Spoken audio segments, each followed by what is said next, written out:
S.S.C. Board Maharashtra State Higher English Unit number 4.2 The Luncheon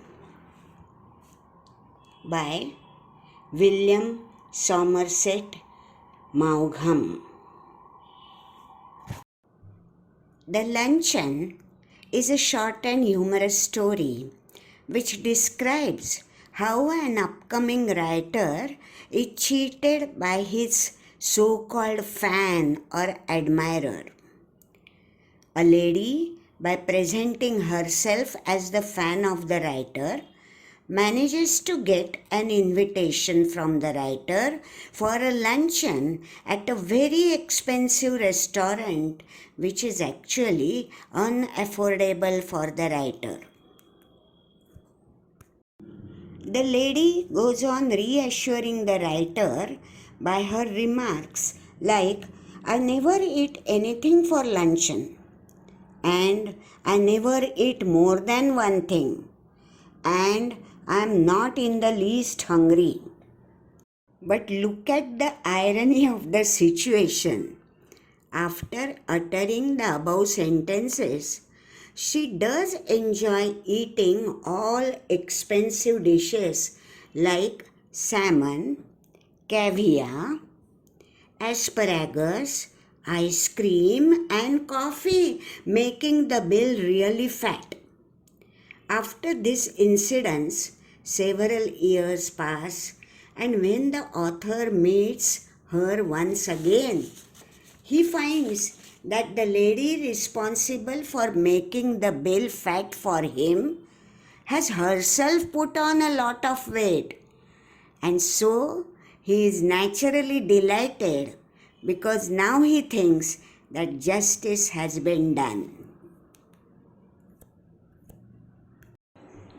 Now friends, let us read and understand the lesson. The Luncheon. I caught sight of her at the play and in answer to her call. I went over during the interval and sat down beside her.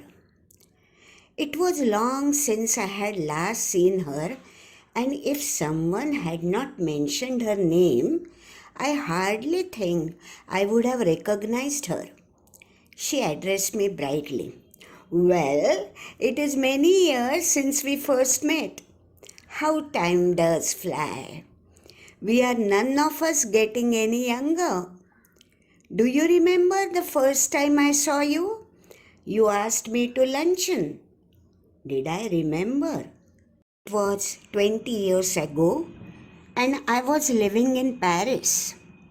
I had a tiny apartment, and I was earning barely enough money. She had read a book of mine and had written to me about it. I answered, thanking her, and presently I received from her another letter saying she was passing through Paris and would like to have a chat with me.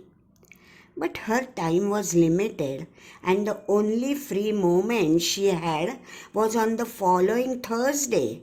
And would I give her a little luncheon at Foyot's afterwards?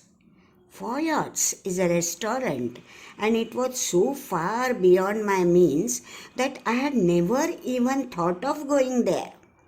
I had 80 francs, gold francs, to last me the rest of the month, and a modest luncheon should not cost more than 15. If I cut out coffee for the next 2 weeks, I could manage well enough. Now students, let us know the meaning of certain words from this paragraph. Luncheon means a light meal. Far beyond my means unaffordable. Modest means moderate. I answered that I would meet my friend at Foyot's on Thursday at 12:30. She was in appearance imposing rather than attractive, and she gave me the impression of having more teeth white and large and even than were necessary for any practical purpose. She was talkative, but since she seemed to want to talk about me, I was prepared to be an attentive listener. Students, here imposing means impressive. I was startled when the menu was brought, for the prices were a great deal higher than I had thought. But she reassured me. I never eat anything for luncheon, she said. Oh, don't say that, I answered generously. I never eat more than one thing.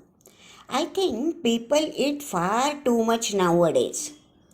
A little fish, perhaps. I wonder if they have any salmon. Well, it was early in the year for salmon and it was not on the menu, but I asked the waiter if there was any. Yes, a beautiful salmon had just come in. It was the first they had had. I ordered it for my guest. The waiter asked her if she would have something while it was being cooked. No, she answered. I never eat more than one thing. Unless you had a little caviar. I never mind caviar. Friends, here startled means shocked. Caviar means an expensive dish made of eggs of a fish. I knew I could not afford caviar, but I could not very well tell her that. For myself, I chose the cheapest dish on the menu, and that was a mutton chop. I think you are unwise to eat meat, she said. I don't believe in overloading my stomach. She ate the caviar and she ate the salmon. She talked gaily of art and literature and music. But I wondered what the bill would come to. When my mutton chop arrived, she took me quite seriously to task. I see that you are in the habit of eating a heavy luncheon. I'm sure it's a mistake. Why don't you follow my example and just eat one thing? I couldn't possibly eat anything more unless they had some of those giant asparagus. I should be sorry to leave Paris without having some of them. My heart sank. I had seen them in the shops and I knew that they were horribly expensive. My mouth had often watered at the sight of them. I'm not in the least hungry, my guest sighed. But if you insist, I don't mind having some asparagus. I ordered them. Aren't you going to have any? No, I never eat asparagus. We waited for the asparagus to be cooked. Panic seized me. It was not a question now of how much money I should have left over for the rest of the month, but whether I had enough to pay the bill. It would be mortifying to find myself 10 francs short and be obliged to borrow from my guest. I knew exactly how much I had and if the bill came to more.